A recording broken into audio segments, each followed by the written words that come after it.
Enna Reittort, welcome to Three Brothers Quest.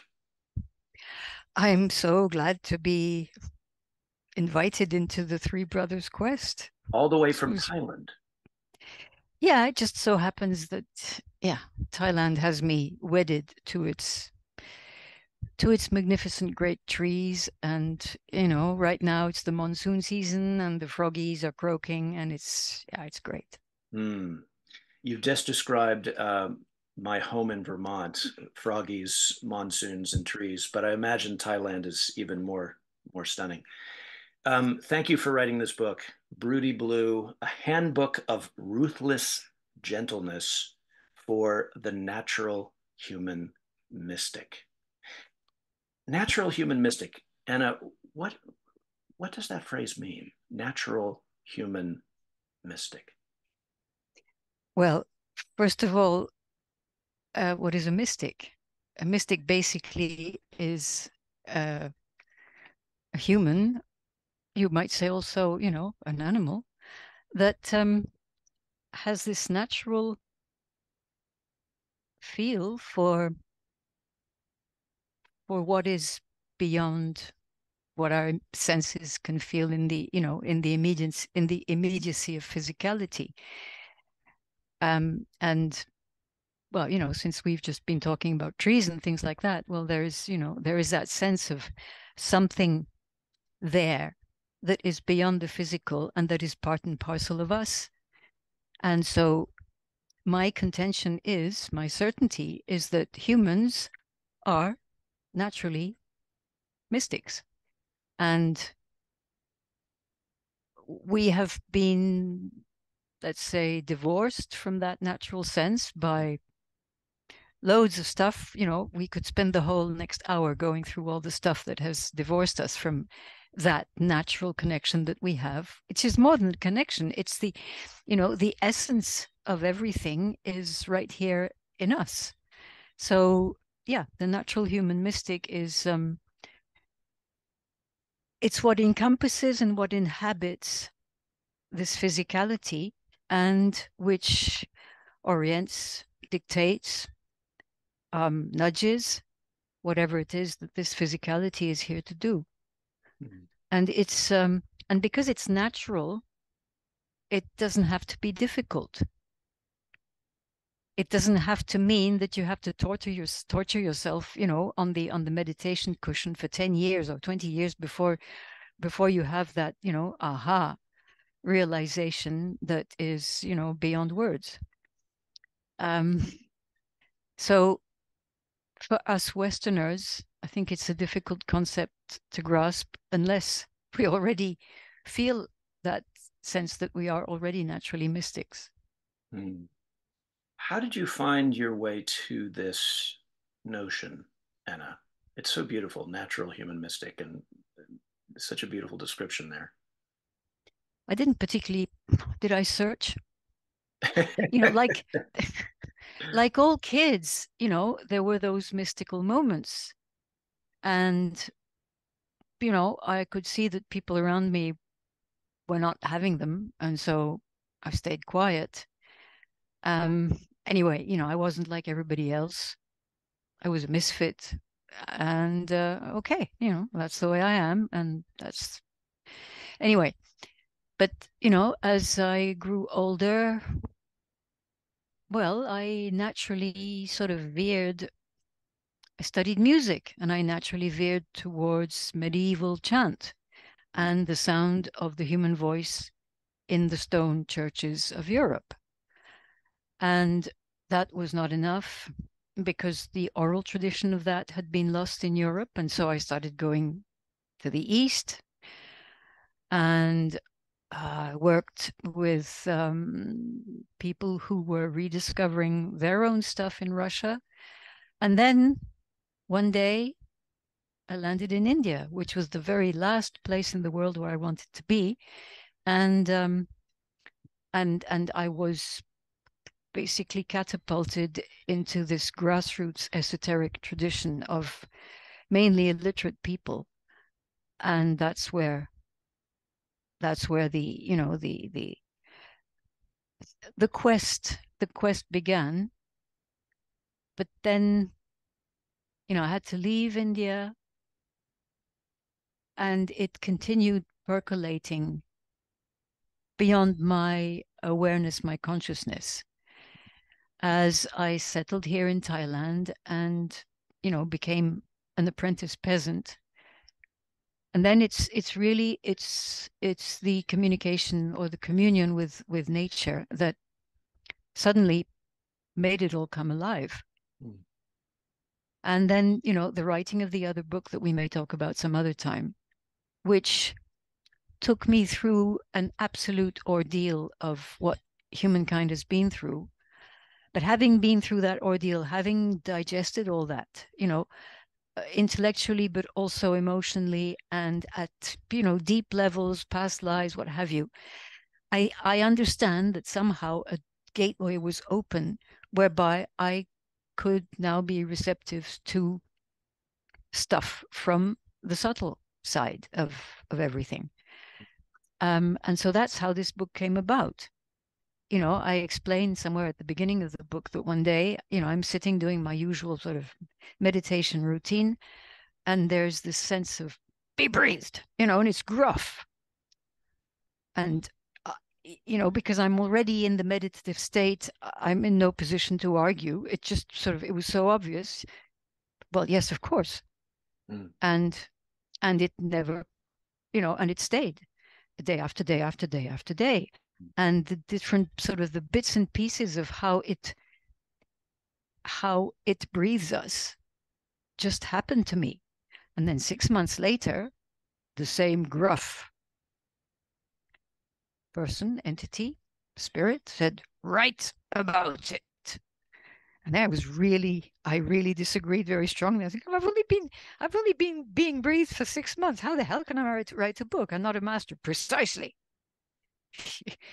And that's when I discovered that the other part of being a natural human mystic is that you're forever a beginner, and it is so delightful.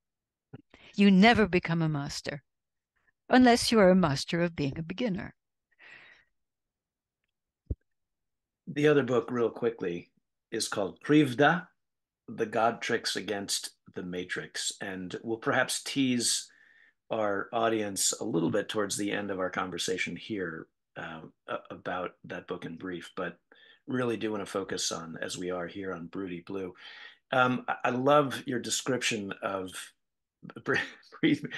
your voice was so good. For some reason, I've read Broody Blue a few times, and you mentioned this, but for some reason, for whatever reason in my head, I had sort of a more high, tinkling, melodious voice in my head. But I love the way you did that. So you proceeded then to write this book based on this exhortation. Based on the experience that I had of Mm. being breathed, and day after day, it became more and more subtle, more and more precise. Mm. The different small gestures that I mention in the book, which are helpful to maintain, because a lot of people, when I just tell them, well, actually, are you actually breathing? Are you doing the breathing? No, I am being breathed. So they have this aha moment, which is greatly exhilarating. But if people do not cultivate it a tiny bit every day, it does not open up our receptivity to the myriad things that the world wants to convey to us. Mm. And so, there are these little bits and pieces, the fingers, the this, that, and the other, the eyes, really important, the unfocused eyes, these little physical details, which help in actually cultivating, but in a non-doing way. It's not me doing the breathing, I'm being breathed. So these bits and pieces got together, and it naturally came to me also that I had to command it to breathe me. It wasn't just me being passively breathed. There is my participation, and that is the great mystery. That's the great mystery about what it is to be a human being, as opposed to being, I don't know, a cat or a whale or a chimpanzee. Mm. And so Yeah, the other thing is the voice that you mentioned. That voice, it felt like it came from way, way underneath. And so I double checked and I triple checked day after day after day. And it was the being of, whom we call Mother Earth, which, that was mind blowing. But since this was confirmed to me every day, every day, every day, and since then, I've developed a habit of, pretty intense conversations with the one I call the big lady downstairs, affectionately.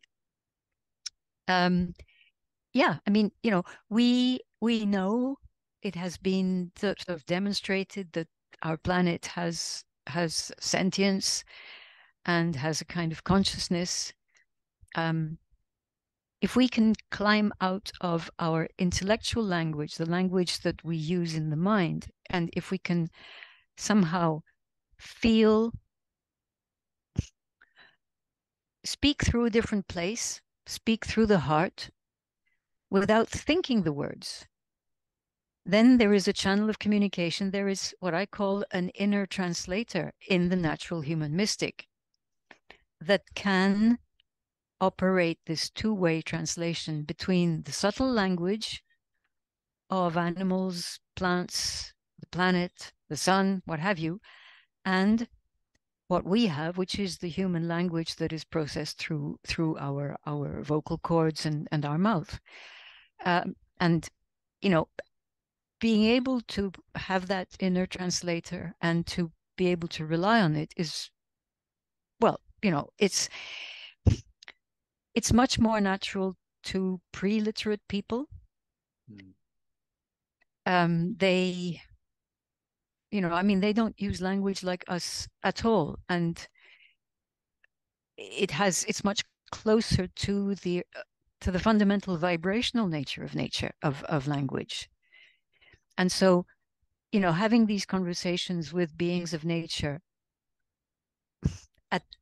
with that vibrational feel, it's never completely devoid of the language that that forms and informs our thinking patterns, but at the same time we can actually distill it to I'm not going to say lower, a subtler vibrational level, so to speak, and that is the language that all those other creatures understand. The three brothers, the Baldwins, who support our podcast here, are all fond of Leonard Schlehn's work, particularly his book, The Alphabet and the Goddess. I don't know if you I know don't the know book. that one. I'm gonna have to explore that. Yeah, The Alphabet and the Goddess. But you described it so beautifully that modern language, in some ways, is our own worst enemy. Yeah. Because it traps us up here Yeah. rather than, as you just said, this heart focused language that is resonant and in, let's say, in frequency with. Yeah. And our language has become very flat and utilitarian. Mm, Why do people have to use swear words so much? Because, the and especially English, by virtue of having become the dominant language that everybody has to speak around the whole world, has become much impoverished. mm, And, the poetry, it's way more difficult to do poetry today than it used to be 200 years ago. So, and there is that deep vibrational relationship with, when you feel that deep vibrational relationship, you immediately sniff out words that are suspect, words that have been tampered with in terms of their meanings, or in terms of how they've been appropriated to not say what they really say. We're surrounded by that language all the time, and people are constantly trapped, including and particularly in this, in the spiritual circles. So, yeah, and we tend to go for, buzzwords and, sort of shortcut words that are supposed to encompass a whole paradigm, but people no longer think of the paradigm that is, I mean, it's so complicated. But when one can be at that sort of, more fundamental vibrational level, it becomes restful. That language level is restful, and it's highly informative, and it enables us to convey to the living world around us how much we love it, how much we respect it, and it responds. It responds to us. And we've lost that, in many ways. Yes. Can you describe for us, if you're comfortable doing this, Enna, kind of what your daily practice, the flow of that, this being breathed and opening yourself up to, just in brief, because you do it so well here, but just to give our listeners and viewers a flavor for what you mean when you describe being breathed. Well, I mean, for me now it happens just instantaneously. I sit, and as I mentioned in the book, it's a good idea to you first install yourself into the attitude of being breathed. And I call it an attitude, not a practice, precisely because it's of the non-doing variety, which is once again so very difficult for, result-oriented Westerners who have to be doing, non-doing. You mean you're going to achieve whatever enlightenment and wisdom by doing nothing? It's not doing nothing exactly. It's non-doing. But anyway, so to establish that there has to be a kind of framework for, the human being to get into that state, which involves simply having a rhythm. And instead of using 1, 2, 3, 4, it is much better there again to use the fundamental vibrational aspects that are intrinsic to each one of us. And to, the first 1 or 2 syllables that will pop up from the subconscious, those are the syllables that you can use to give that basic sort of regular thing, because otherwise you're going to be all over the place. And so, it doesn't take very much practice for those 1 or 2 syllables to, you're just repeating them internally without pronouncing them out loud, without actually pronouncing them internally, feeling them. Feeling, there's the texture of the consonants and the texture of the vowels. So I think in the book I say gata, gata, gata, whatever it can be. And each one of us is going to come up with different syllables, and they may change over time. So there's nothing fixed about this. The main thing is to get this thing going. Now, so when I sit and, okay, I start with my syllables, which I mean, they are the equivalent of a seed mantra. And so they're running, they run automatically, because that's just the nature of a seed mantra. Once you've practiced it, for not very long, it will run automatically. And then in the subtlest possible way, I place the words, breathe me. Initially, when I started, I just spontaneously knew that I had to say to whoever it is or whatever it was that was breathing me, I somehow knew that I had to tell it, breathe me, as a way of my agreeing to being breathed, of inviting it to breathe me, of being in interaction with it, whatever it was. So, I would place the breathe me, I would sort of send it to the space in front of me, or I would put it in different parts of my body, until it just struck me that, no, that place is just behind your back. It nearly touches your back, but it's along the spine, which is that vector for the cerebrospinal fluid. So there is a slight physical connection Mm. because of the cerebrospinal fluid, but it's just outside the spine, and it can be touching the spine. And there is just this presence there, which, I mean, I can't find a better word for it than spirit, because spirit is respirations, spiritus, it's the breath. And the minute I sit down now and I start with the mantra, and I place this, it's hardly even verbal by now. It's a very, very subtle sense of commanding it respectfully and kindly. And I mean, it's not a gruff command, commanding it to breathe me. Mm. And immediately the body falls into the meditative attitude, stillness. The body is erect without any tension, the right balance, not too much forward, not too much backward. Instantaneously, the body falls into that the correct attitude of being in the contemplative state. And then, well, it just continues. And as the book explains, once that particular stage is comfortable, then it is going to invite the same on the broader scale of one's field. One's field. Define what you mean by that. Well, it's way more subtle than, our now well-recognized electromagnetic field, the field of the heart. It could be the field of the heart, but way beyond what, Heart Math Institute shows.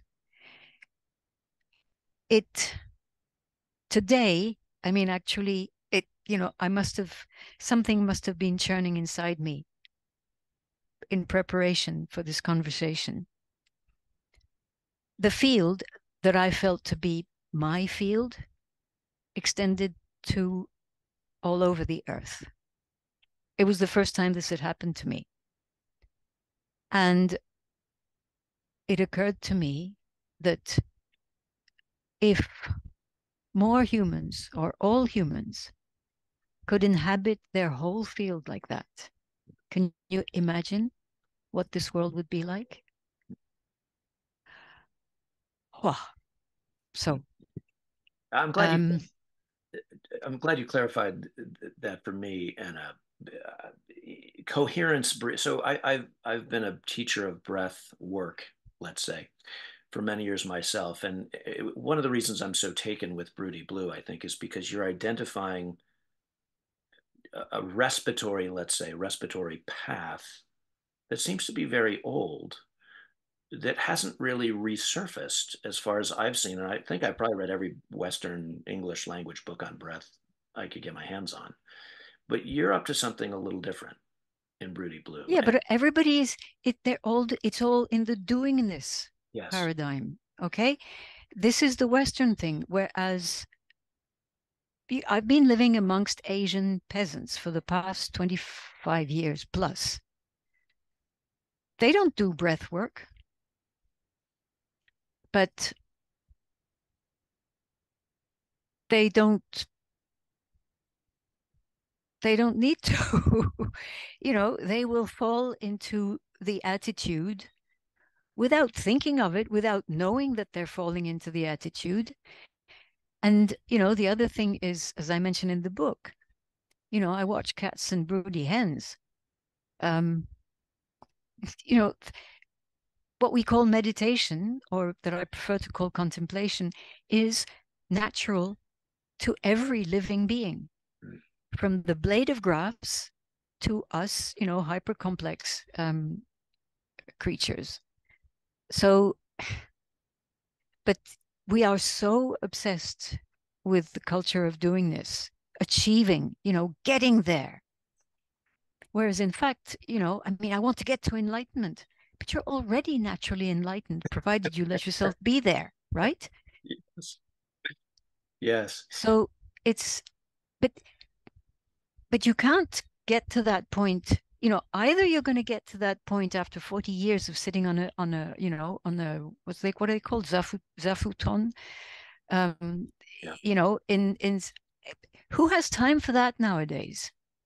When in fact, it's already all there. Mm. It's already all there, and it oh, it's so it's yeah, I feel so sad for Mm. this conditioning that we have in the West, and that we are instilling to the rest of the world, the third world. If you Now that they've all realized that, it's not a good idea to be a poor person, and to just, enjoy, a coconut here and a mango there, and you could get by perfectly fine, and you could spend all your time, having conversations with flowers and butterflies. Um, that's being changed the world over. Mm. But, you know, Westerners, Westerners, a large number of us has actually reached the end of how far we can go without doing this. And it's like, the very, very great scientists in high physics, they reach that border beyond which they can only become mystics. That's Right. the only way through. Yeah.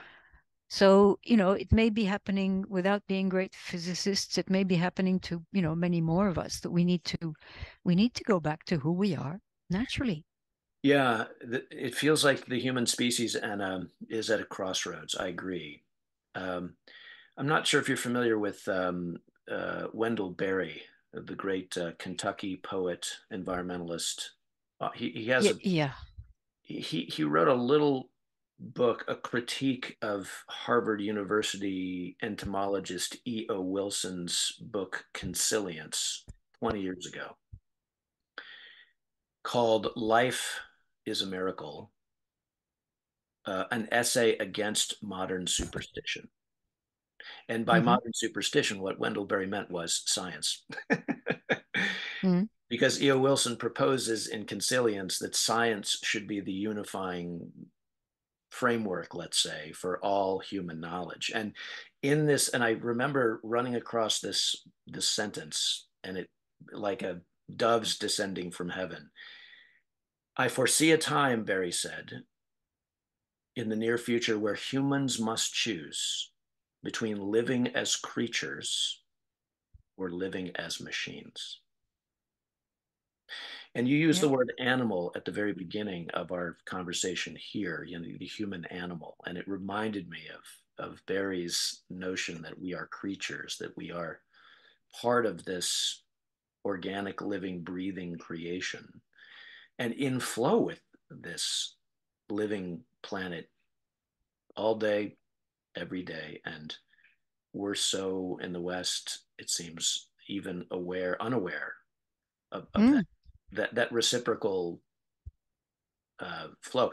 Wu Hui in the Taoist tradition, I think you referenced this perhaps in Krivda, this idea of effortless effort or non-doing, as you say here, is so beautiful and so alien to to so many here in the West. But the Japanese, in the book, the most, I mean, the thing that works the most for the greatest number of readers of the book is the Japanese. It's not the Tao thing, it's the Japanese. It's a Japanese, I mean, non-school of non-practice, where basically there are three extremely simple exercises that you do, and then you just let your body take over, and your body starts to move. And people have healed, or it has healed, all sorts of stuff. And it's It's actually the real essence of true martial arts. Mm. It's this, it's that 0 point thing. Mm. Can you briefly, if it's not too much trouble, Anna, can you briefly describe those three exercises? We talked a little bit about involuntary movement as part of that, but could you paint us a picture? Um, I don't do the exercises anymore because now, if I want to go into that, so they're just one of them has to do with um, twisting your torso along with the breath. Uh, Yeah. I've forgotten. That's I okay. for, People I can read forgot. in the I book. because you know I don't need to do them anymore. Yes. Yeah. There's another. The body also becomes much more sensitive to, well, especially the environment. In nature. Uh, I visit a particular couple of trees every day, Mm. and they they impart to me the vortex movement of energy that rises up from earth in the morning, and the vortex movement of energy that comes from above towards, starting more or less mid-afternoon. um so it's just so, it's only a matter of opening up one's ability to feel, to be receptive to what is there. um but I'm well aware that, we Westerners, we really, we to be able to undo the conditionings is, it's no mean feat. And I can understand why people have needed to, go to Eastern countries and to go and spend 20 years in a Zen monastery. But we don't have time for that anymore. We are, I mean, the stuff that we are being subjected to, the intensity of it, the intentionality of it is such that we need shortcuts now. And so, that's the other aspect why the big lady downstairs, when she said, write the book, it was, and I was protesting violently. Yes. But I understand now why I had by being in the non-doing attitude every day. You know, After about 1 year, I had forgotten how it came to me and the different stages that came to me. Okay. So there was that pedagogical, you're not going to keep it for yourself. This you have to share with others. The great difficulty of writing that book was, how do you put across the mystical when you're not going to be writing, the inspired poetry of a 12th century Sufi? Because that poetry is greatly inspiring, but does it put you in that state? No, it comes through the creativity of that particular poetic person. Whereas here, this is why I just call it a handbook. Yes, I was just thinking It, that. Yeah, this is a handbook. it's only a handbook. Yeah, yeah. So wonderfully said, and it's helping me understand how you came to write the book. It really, it sounds like you were really given no choice. None of the books, the previous book, I had no choice. And the Yeah, one I'm doing now, I have no choice. I mean, I have no choice. I already know the ones that going to have to do afterwards. I have yeah, no choice. yeah. Just by virtue of the specific sort of life experiences that I've had. And, I look around and I read other people's books and I think, oh God, how come I'm seeing this and they're not, So, okay, I'm going to have to do it. But with, uh, with this one, it's really, really, I rewrote every paragraph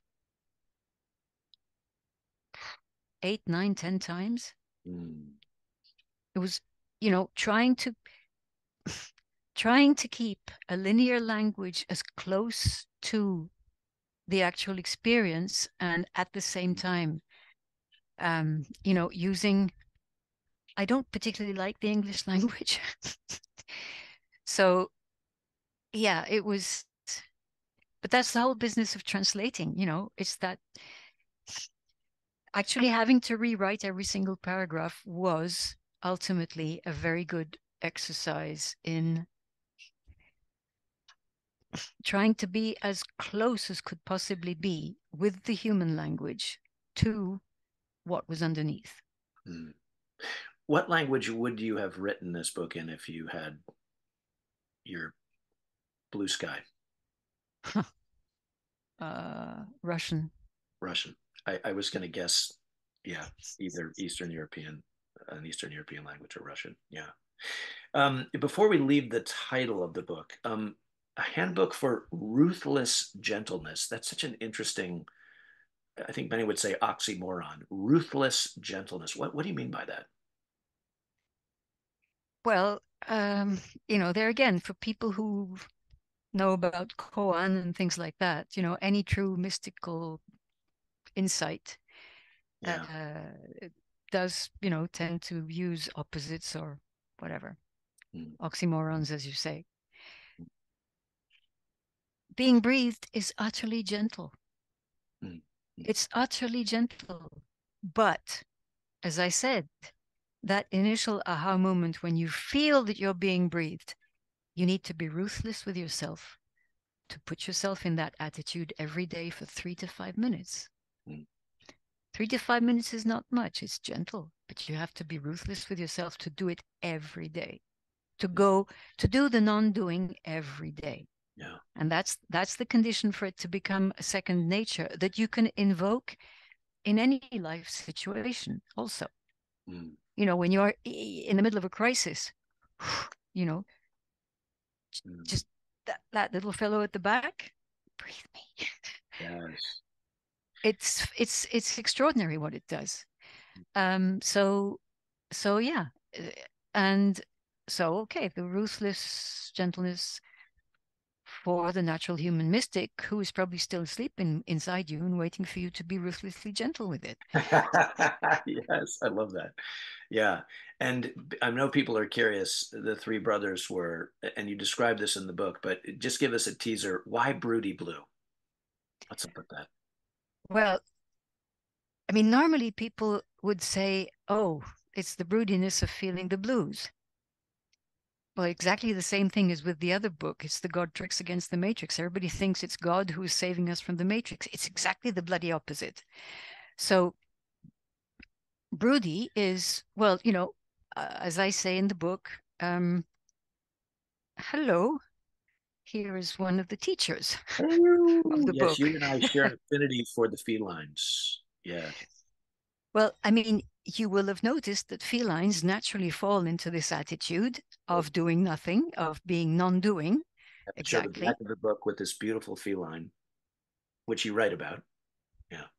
Yeah. And so, but it's even more striking in hens who are sitting on their eggs. Hens, For chickens. hens, Yeah. chickens, well, other Mm. feathered creatures also. Yeah. They're going to sit on those eggs, hardly moving, for 3 weeks. Once in a while, perhaps once a week, twice a week, they'll come down in a rush, in a very urgent rush to put some food in their bellies and go right back as if, okay, I just took a toilet break, in between two 24-hour sessions on the cushion. And they sit there completely focused on nothing at all. Or perhaps focused on something, what do I know? But those 3 weeks, Mm. and they fall into the stillness of the meditator. I mean, I mean, I had always tried all sorts of meditation techniques and things, never worked for me, found them boring, found them, and they constantly wanted me to discipline my body. I felt an itch. I felt, this, that, and the other. My legs were hurting like crazy. Just ignore it and it'll pass. Um, with this thing of being breathed, there's no more problem. It just happens naturally, exactly as it happens for cats and for hens. And so, by observing these animals, I realized, well, okay, these are the most accessible meditation masters one can possibly have. I don't need to go to a remote Zen monastery. I've got it right here under my very nose. And so Broody is what the hen is when she's sitting. She has this heat, which is also another mystical characteristic. Yes. What do you mean So by the hen is Broody, and the end of the book uh, is a practical example of a Broody plant, which produces the color blue. And the whole technology in traditional Japan precisely revolves around whatever mystical things happen in the indigo vat and the ways in which the artisans who've been doing this intergenerationally for who knows how long, the way they know how to not do anything is quite amazing. Any, any, you know, untimely doingness of a split second is going to spoil the indigo vat. It is the most mystical color, and it's the most mystical plant in its sort of metamorphosis on its way to becoming a dye.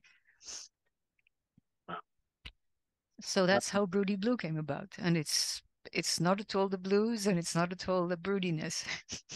yes, when I got to that part in your book about the hens, I used to raise little hens myself, and I was like, of course,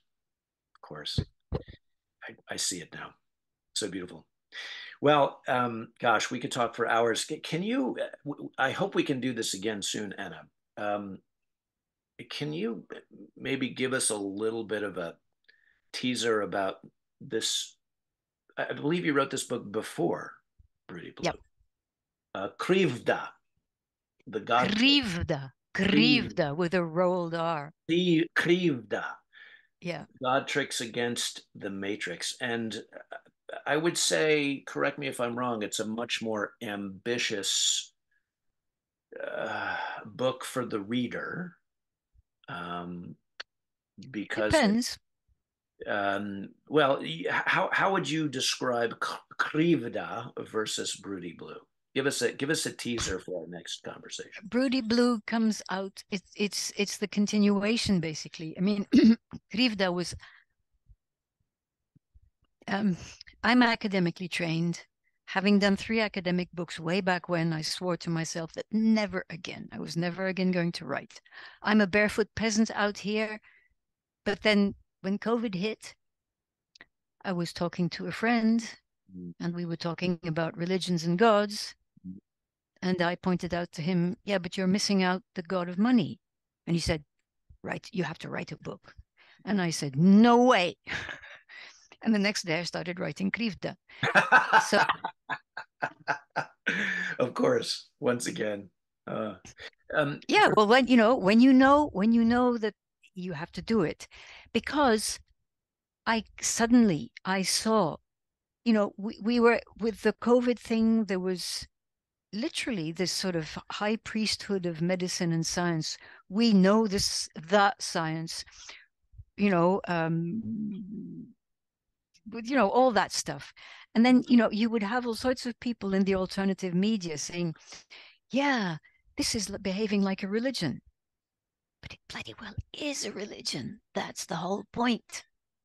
And I went back to the origins of the Christian religion, which is the most powerful, has covered the whole globe, and it's the one with which I'm, the most familiar. And yeah, I had to do, there was some research involved, but all of this had already been marinating somewhere inside me for a long, long time already. And so, the books I needed, I already had from way back when, or I had ordered them just, on a whim. And if I didn't have them, I ordered them. and they would land in my lap precisely when I needed them, for the linear succession of the argument of the book. But basically, it's about religion as a phenomenon that is, it's a distortion of the natural, subtle sense, spiritual sense, although I use the word spirituality with inverted commas also, that is intrinsic to us. We have a natural sense for the immanent and the transcendent. It is that's why, we're natural human mystics. And something had happened. It so happens that we can document it from the Old Testament, and probably the roots of that religion in the ancient sort of Anunnaki deities, which established a whole system of belief in a god with the necessary intermediaries between the gods and us, such that our natural relationship with the cosmic level of who we truly are, the subtle level, the all, the transcendent, etc., that has actually been stolen from us. And so it starts with religious religions. And so we have the whole story around Yahweh in the Old Testament. And, there are good translations now that are done by this man who is becoming increasingly famous outside Italy, Mauro Biglino, who has translated the official version that is now used of the Old Testament from Hebrew, where he shows very clearly that this fellow Yahweh is a brutal colonizer looking very much like an ET and having ET kind of, vehicles and tools and things like that. And he demands human sacrifice, especially human sacrifice of small infants. And he wants them to be fully burnt, which is the actual meaning of Holocaust. Okay, so then we have a number of elements which are then going to morph into what becomes the New Testament, the Gospels, with a new story, a human sacrifice of Jesus that people are supposed to perpetuate along with the cannibalistic ritual of his flesh and his blood every time people go to a mass. And it morphs into, once after the Renaissance, there's the whole clash between religion and science. And science gradually displaces religion in that sense to become its own religion. And it has its own sub-branches.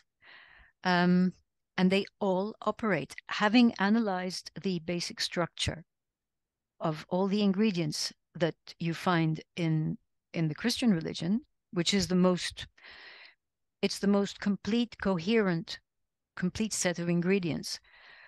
The religion of the money god, the religion of the science god, the religion of the medicine god, they all have exactly the same ingredients.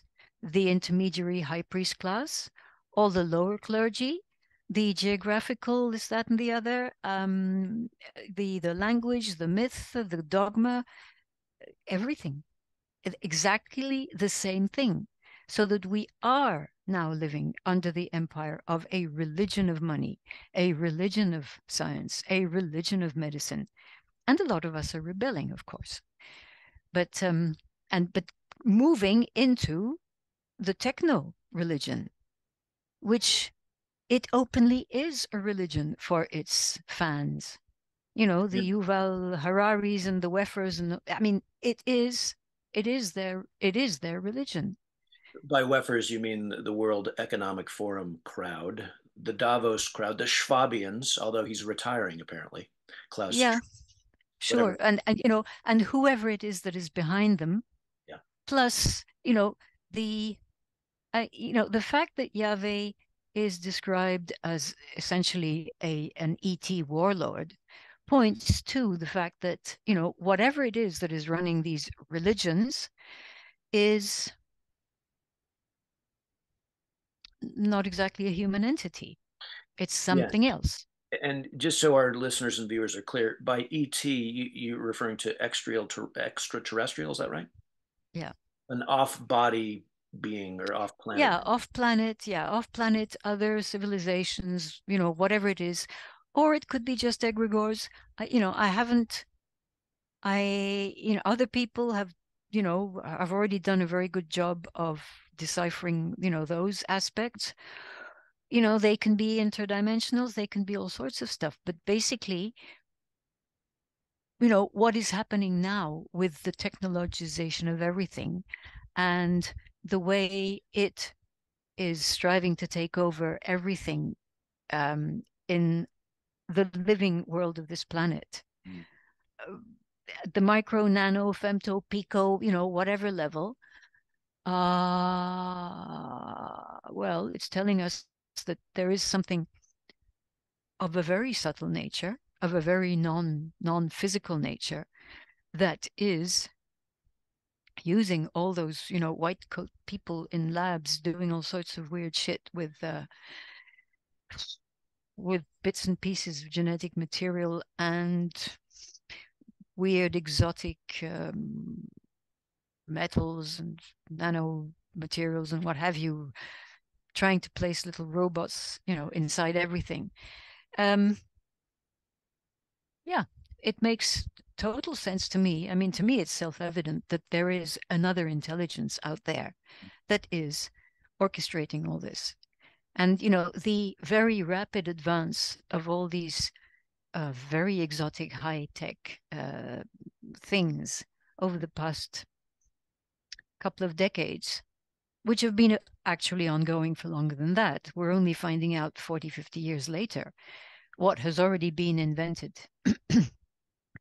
How all of this should have occurred so suddenly when, prior to World War II or prior to, let's say, the atom bomb, you know, we weren't ready to develop nanomaterials. How come it all happens so very quickly? Mm. Huh? Yeah, you're Hmm. referring So to. to me, it's very clear that there is somebody out there. Yes, and we're talking about this phenomenon of transhumanism is one way to think about it. For people who are wondering what we're talking about, search that term, transhumanism, if this is all sounds new to you. The term Krivda, could you describe, where did that come from? What does that mean? Krivda. It's a Russian word. Russian word. Um, it's it's a word that is not used very much. And when one day I was talking to a Russian friend when I was beginning to write the book, and I was telling him about this, and he said, "Do you know the word krivda?" And I said, "No." I said, "No," but I felt like some kind of electric current up and down my spine as he pronounced the word, and I said, "Does it mean pravda gone crooked?" And he said, "Yeah." So people generally, Pravda, okay, we remember from, communist Russia, Pravda was the main newspaper of the Russian Communist Party, and it means truth. Mm. And well, okay, there were a lot of communist non-truths embedded in the truth, but that's another story. But Pravda basically, it goes back very, very, very far in the Russian worldview, Mm. and it denotes truth and justice as one thing. Mm. You don't need justice to reach truth. You don't need truth to reach justice. They both are the same, one and the same totality. And so, Pravda, coming from the ancient cosmology of the Russians, is, let's say, what we would call the world of of spirituality. Mm. And there are two other worlds, a little bit like in, indigenous Native American or other cosmologies, where you've got, you've got those three worlds again: the nether world, the this world, and the world of of the spirits. So the layer that is up there is prav, and pravda, da being like ty at the end of an English word, subtlety. So pravda is truth, justice. Yes, I see. And krivda is derived from that. Kriv means crooked. So most people in Russia will say it means lies. It's lies versus truth. But I think it is much more subtle than that. It is the deceit that is hidden amongst the truth. That's why, I mean, religion has flourished because it took the reality, the truth, and the justice of our own natural spirituality, and it plugged its own designs into it. Okay, so it's the making crooked of truth and justice. Yes, or another way to say it, bringing it back to Broody Blue, is that our own uh, natural human mysticism was subverted. Yeah, Uh, exactly, and exactly. So, bent and to the wheel. you've just said, having written that Krivda book about stuff that has gone crooked and Yes. how we've been sacrificed, we've been, milked for loose and all this stuff.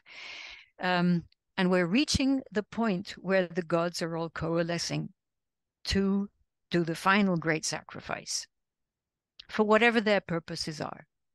And I finished the Krivda book with, you know, at least a preliminary affirmation that there is a different human path into which I had been initiated into a form of it by my grassroots mystics in India. And so, I could only cover a certain amount of that human stuff. There was a practical book, a handbook that needed to be written to, to bring it to Uh, complete the circle, yes, which yes, is why the two books have the same. I mean, the cover is the yes, same, just different elements.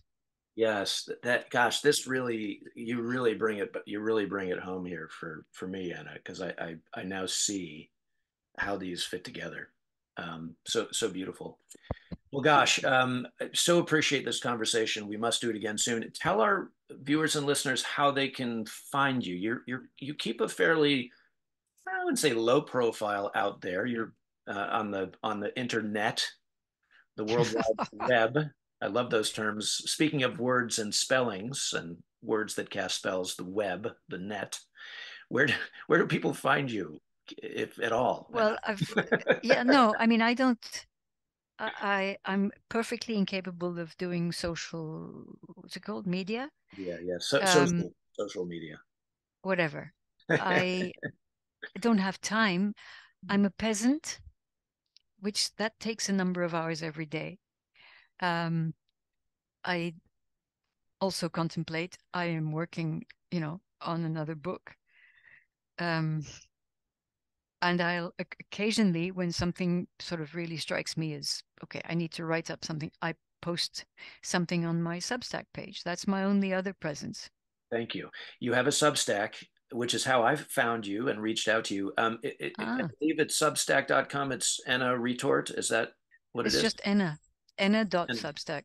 E-N-N-A, Enna. That's Yes. right. And you have a website as well, or no? Yeah, there's a tiny website which occasionally I'll, put up the latest podcast if I'm really behind, but I don't use it for blogging or anything. It's just, it's like a visiting card on the internet. That's the way, Yes, I love that. I that's love it. the way things have to be now. But, I'm not after a big following, the people who resonate with what I'm saying. And then, yeah, my only other presence on the internet is what is most important is these conversations with people who are curious, who have that, the kind of curiosity that you have, and who also have, like what you are also revealing, Rob, you know, you also come from a pretty long way. You've also done, your own path, your own searching. So, you know, for me, way out here in Thailand, where, well, there aren't many of these conversations to be had, having these podcast encounters with people of a like mind or a partially like mind is well, it's a treat for me. And yeah, it makes it possible to perhaps elucidate things that don't come out, clearly enough in the books, or uh yeah, and that's my internet presence. And that's great. Yes, well, Enna Reittort, the book is Broody Blue, a handbook of ruthless gentleness for the natural human mystic. Thank you so much for writing this. And we will talk again next time about your book, Krivda. I got to work on my. Yay! That's good, right? The Godtrix Against the Matrix. Thank you for taking the time out of your evening in Thailand after your day of peasant duties as you described them. And I want to talk more with you about that next time to be with us. And special thanks to the Baldwin brothers, Michael and Ian and Philip Baldwin, and the Marion Institute for co-sponsoring this podcast. Any last words of wisdom, exhortation for Team Human, as I like to refer to us as the tribe? If our listeners could just not try to imagine, just feel into that notion that each one of us has a subtle field that circles around the whole earth. And if, just not even a large number of us, but if this small number of us felt, or perhaps not completely felt, because I mean it doesn't happen overnight, but held this notion that actually, yes, there's something about my heart field that reaches all around the earth, and that these few or many fields could all overlap, but each one of us with a central point in a different part of the world. How great would that be? I mean, it's when that hit me today, I just, oh, yeah. So, thank you for being the trigger for that, Rob. Well, thank you for sharing that. I'm going to call it a revelation that you had today, Anna. That's astonishing, and I'm going to carry it with us from this conversation forward. Thank you so much. But Yeah. Rob, another Yeah. thing, Please. the prelude for this kind of thing that comes, as this one came to me today, is the being breathed experience. Being breathed 3 minutes a day, 5 minutes a day, every day.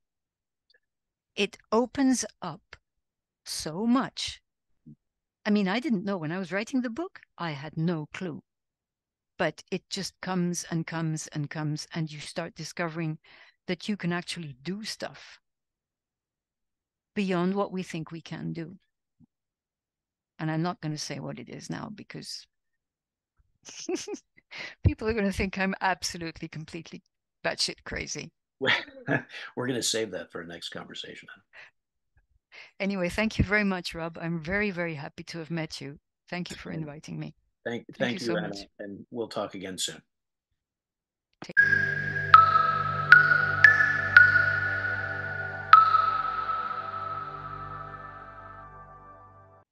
Welcome to the Three Brothers Quest. We are in the requesting room with Michael and Philip and Ian and myself, here to reflect on our conversation with Enna Reittort, the cultural linguist and peasant farmer, and the author of, among other books, Broody Blue. Gentlemen, welcome. Good to be here. Good to be Yes. here. Good to have you. So what did you make of Enna Reittort and Broody Blue? Well, I was actually very fascinated by it because one of the things that I think the three of us or the four of us are so intrigued with is naturally the belief system of indigenous peoples. and the attitude that I think we've all been brainwashed into believing, which is that indigenous peoples are inferior. They're ignorant. They just scruff around to make an existence, and how can that be in any way equal to the kind of existence that we're all supposedly enjoying? And so what she, living in this sort of, I assume, with an indigenous group in Thailand, as she calls herself a peasant, is fascinating to me. That has sort of conjured up this belief that seems to come from Mother Earth, that the kind of religious practices that have been that we've all been trained to listen to and adhere to, and it is really totally unnecessary. The years and years of meditation, the preparatory stuff that you have to do, for instance, in Tibetan Buddhism, in order to get further teachings, like the Dzogchen teachings. And as a student of Tibetan Buddhism, with a practice that I'm completely hopeless about, I find what she has to recommend very alluring. And also, as she points out, one of the greatest problems here is around doer addiction. And the do of life, of which I am a quintessential example, is this staggering impediment towards a higher realization. And so to come up with this practice that is 3 to 5 minutes a day, versus what I personally am facing if I'm doing my Dzogchen practice, it's night and day. And so I just think it's extremely interesting, and I think it's also fascinating that her firm belief is that so many of these indigenous peoples naturally have this association with an ability to have a higher grasp of reality. So I think she's got a lot to say, and I'm challenged, to try it. It's pretty easy. And for me, 3 to 5 minutes a day, I might be able to carve it out. Michael, am I right in remembering that last winter when we were gathered in Marion, you had actually been trying the breathe me, the being breathed approach? Am I remembering that correctly? Well, yes, absolutely. But I haven't. It took me refreshing myself for this post-quell, or whatever we call it, that I reread, I re-listened to the interview, which I think is terrific. And that brought me back to it. Whereas when you and I met, I was flirting and never carried through. And I hadn't finished the book. Okay. Okay. And I don't think breathe me is easy for us thoroughly industrialized folk. I think it's a serious effort. She does make it sound like it's extremely achievable, which it probably is if you're if you motivated and you have enough of a sense that it's important. Anyway, I think, yeah, I was very attracted to it too. And I think I reread the book, and I think it will do with a third reading, frankly, because it seems like it's simple, but it ain't simple. Well, I don't know that I think it is, in a sense, simple. It's just that we automatically go to making it complicated. And the word effort, which you used, Ian, is, of course, a no-no as far as she's concerned. Don't make an effort. So, for instance, the focus thing that she talks about, and I'll shut up because Philip needs to talk. The focus thing, I practice the focus thing. It's actually very easy to non-focus, at least I find. You just sort of look out there and you sort of shift a little bit and you're not really focused. Yep. Anyway, what has Philip got to say? Well, I've taken copious notes from her talk, and going over them, I see several that could be mentioned. Just a quick follow up to what you've been immediately saying about this or non-focus thing. Curiously enough, we're about to go off to an exhibition in France that we're invited guests for, in which the title of the exhibition is Unfocused. Oh. Came up with a triptych that tries to address this subject, which I will not bore you with, but it's a charming little synchronicity around the timing of reading the book. The other thing is about being unfocused. You know, I'm sure you have the same anxieties that I do. You write somebody what you think is an important letter, and you don't get a reply. And you think, oh my God, it must have gone into spam and everything. And sometimes you seek it out, you resend it and complain or whatever. But 99% of the time, if you don't do anything in a timely manner, you get the appropriate reply. Now, at an earlier age of my life, I would have been incapable of waiting for the appropriate reply. I would have had to hound the person. These days, I find I'm better able to wait. And it's linked up to what we're talking about here. I have to say, what's glaring out at me at the page was when she refers in the talk at about 51 minutes, I think, maybe a little sooner, that Yahweh is an ET warlord from a different civilization. And that's what I've always thought Yahweh was. So I was rather amused to be corroborated in that perspective. And then she goes on and says, it's clear that another intelligence is orchestrating all of this. Now, I don't know if I agree with that or not, but it's interesting that her whole story and what she says implies that. That, of course, is referencing the problem that we have, whereas her book, Broody Blues, is a book of solution. And that's an interesting element that I think we need to remind ourselves of. Why did we invite her onto our program of interviews? And in her case, she's addressing to some extent causes, but she's really addressing solutions. Yeah.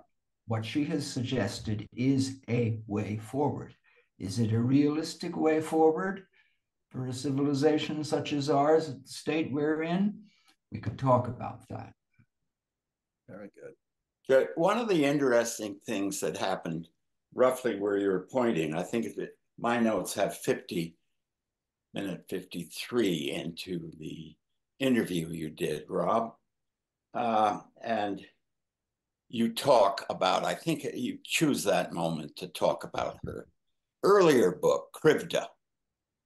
And she makes the etymological note that Kriv, well, the term is Russian. Kriv means crooked. And so Krivda is this deceit hidden in truth, which when we get to a future interviewee is going to be critical to wrestle with. Yeah.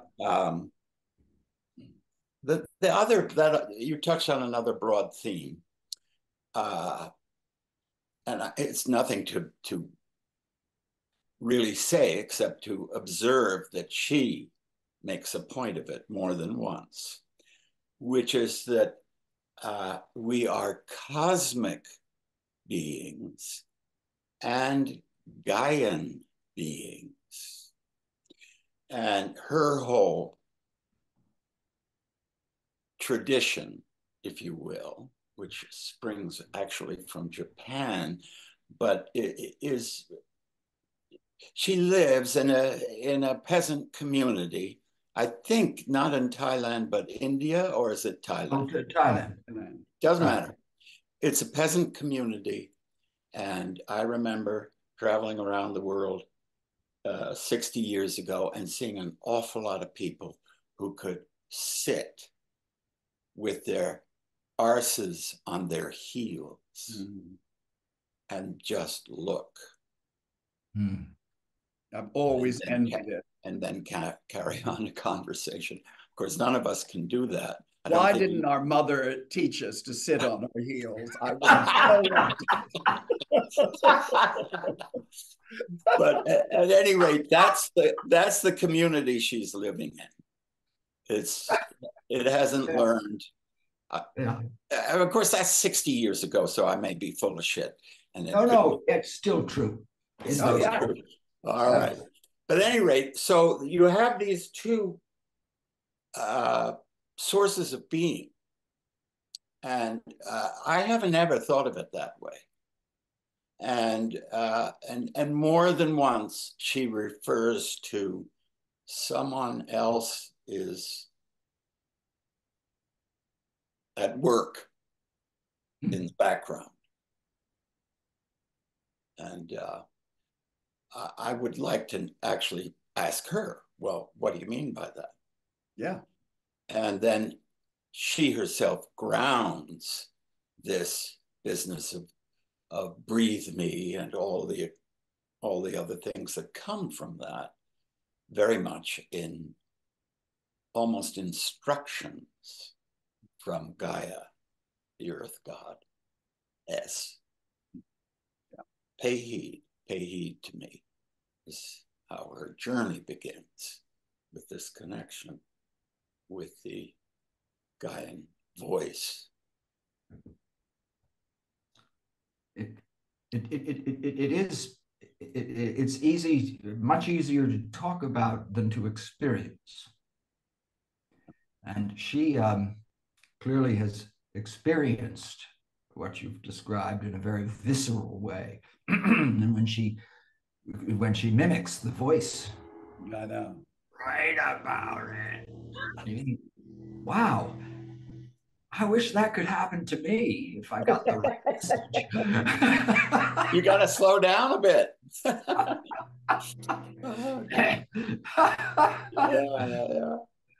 Anyway, I'm enough engaged by this book. It has subtlety that I'll do something I have never done. I'll do a third read. Good. And probably Krivda, and maybe another interview. Yes, to that. Well, yeah. At some point, I mean, the connection between actually several of the people we have interviewed and will be interviewing seem to gradually zero in on what looks to me like essentially the same subject. And as Ian pointed out earlier, some of our future interviews in the next months will be addressing basically these same subjects. Yeah. To pick up, Philip, I was writing notes as you were all sharing, and I was reminded in our conversation with Enna of Jeremy Lent and his idea, or his reminding us of the Eastern idea of in Taoism of Wu Hui, effortless effort, doing, non-doing, which I think Enna, yes, in her own work, wasn't Would the you example bring up? Wasn't the example about the indigo vat? Oh, yeah. I mean, that's such a beautiful metaphor. Beautiful metaphor. An actual practical application. It's very powerful. Yeah. Very. Yeah. And we're referring, and she takes it to the Japanese, Philip, in Kyoto, right? That's the indigo vats. Yeah. Yeah. Gary Luckman, creators of the cosmos, this notion that we're kind of collaborating work. It's a co-participatory universe, and to Ian, your point that like something's going on, we're in flow, dare I say, we're in partnership with the unseen. And in Broody Blue, she's giving us these many traditions, and as Philip points out, many of our speakers can address these. For instance, Graham Hancock can address this.